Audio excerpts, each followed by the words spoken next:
George Soros, the strenuous advocate for disclosure and transparency, kicks investors out of his quantum hedge fund. And the reason?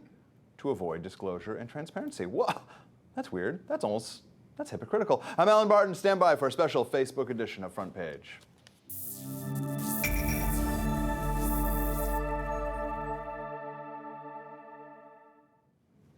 Joining me in PJTV studios are Terry Jones, Associate Editor of Investors Business Daily, and Yaron Brook, President of the Ayn Rand Center for Individual Rights. All right, gentlemen, hedge fund magnate and massive Democratic contributor George Soros is kicking almost $1 billion worth of outside investors from his quantum hedge fund in order to bypass reporting requirements imposed by the Dodd-Frank Act. All right, so you're on to this Dodd-Frank Act, Wall Street reform, endless financial reform, consumer protection, et cetera, introduced by Democrats to curb Wall Street excesses and abuses. So, succeeding? Or are we seeing what happens, which is that people will make adjustments away from having to do anything with regard to regulation? Well, Even George Soros. It is succeeding in that it is eliminating access to many funds and many individuals from the hedge fund business. So what Dodd-Frank says is you have to register your fund now with the SEC. Hedge funds used to be unique in that they weren't regulated or weren't regulated as much.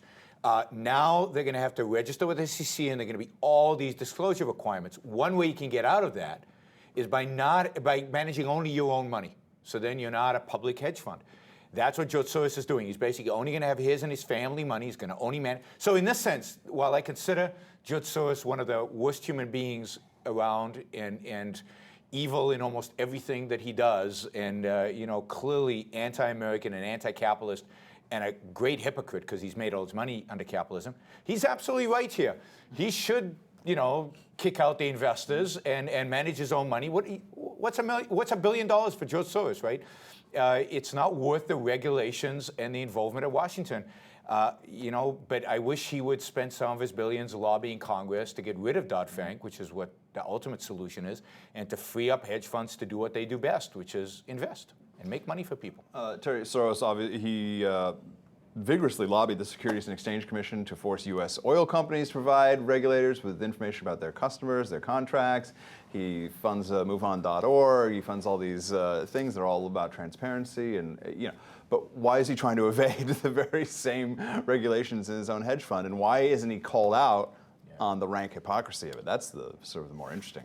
Because he sends out so many checks to the left with his name on them that I think, quite frankly, they're totally conflicted in this matter. But the fact is, he's been a long-time advocate of the so-called green economy and green jobs, the kind that have bankrupted Spain and are bankrupting California right now, and have done really nothing to make us either greener or give us more jobs. But he's also conflicted in the sense that some of these investors in his fund are likely heavily invested in oil companies. He doesn't want people to know that, and I think that's a big thing here, is that he wants to hide what the true level of his hypocrisy from the rest of the world, and this is the best and easiest way to do it. Look, this is a guy who's part of this liberal left-wing ideology of elitism. They don't believe the rules apply to them. They want to tell us how to live. They want to regulate all of our lives. But he doesn't want to be regulated. He wants to be part of the master whatever who dictate everything for the rest of us. And all his giving and everything that he does.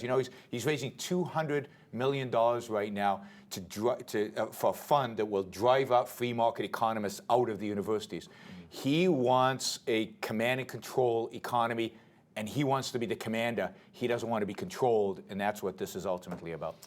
All right, thank you, gentlemen. That's all the time we have today. Viewers, help your friends get the right media in their social media by telling them about Front Page and PJTV. Front Page has all the analysis you need of the events in the news every Friday and Saturday. If you like this program, let us know with the button below. For Terry and Yaron, I'm Alan Barton. Thanks for watching.